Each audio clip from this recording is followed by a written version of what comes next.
Right, at a white belt, I feel like there's no pressure on me.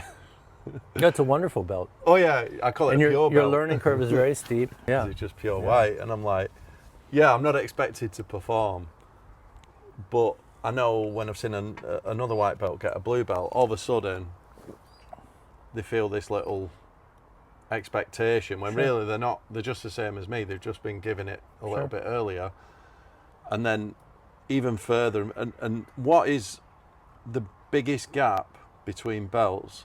And where's the expectation? Like, if all of a sudden you're a new black belt, is there a huge expectation? Yeah. Where's the expectation? I think that's very personal. I mean, your instructor some bad instructors might do that to you, but I think most of that's personally imposed. So they might say, now that you're this belt, you're a black belt, you have to beat all the brown belts, which is garbage. But right. What I mean is, I think most healthy gyms and healthy individuals, that's self-imposed, and to some degree it's healthy. When I got my black belt, Roberto Maia gave me my black belt, and I told him I didn't feel ready. Okay. And he said, well, in Portuguese we say the belt should feel heavy, or the belt should be heavy. Like, that's a direct translation from Portuguese.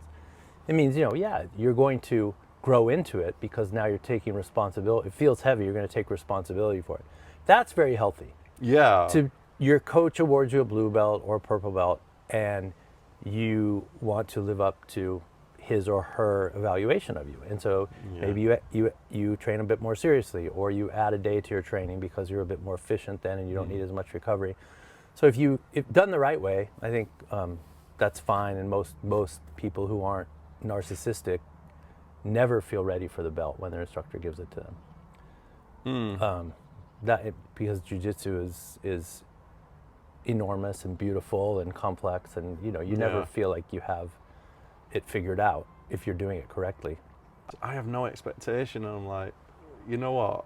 Enjoy white belt. Chasing a belt. Enjoy white belt. Yeah. Yeah, because it's like. And all the good jiu-jitsu comes white to blue. I mean, it's front loaded.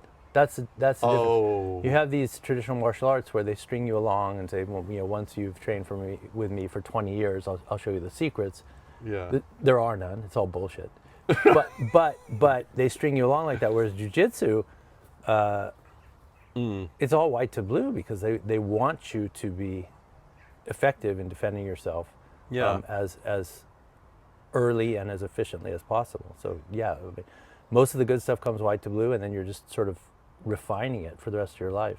I saw a couple of good courses about that. There might be a Hickson course, white to blue. Henry Akins has a white to blue. That's Henry beautiful. Akins got one, and that's beautiful. Yeah, I've seen that, and I've thought if you knew, and I don't mean memorize the videos. I mean, you really could. You internalized that course. That would be enough jiu-jitsu. Mentally. Oh no. I mean mentally and physically. Yeah, because the difficulty with if the you course could is you do have to everything in that practice it. course well, Yeah. you'd have enough jiu-jitsu for life.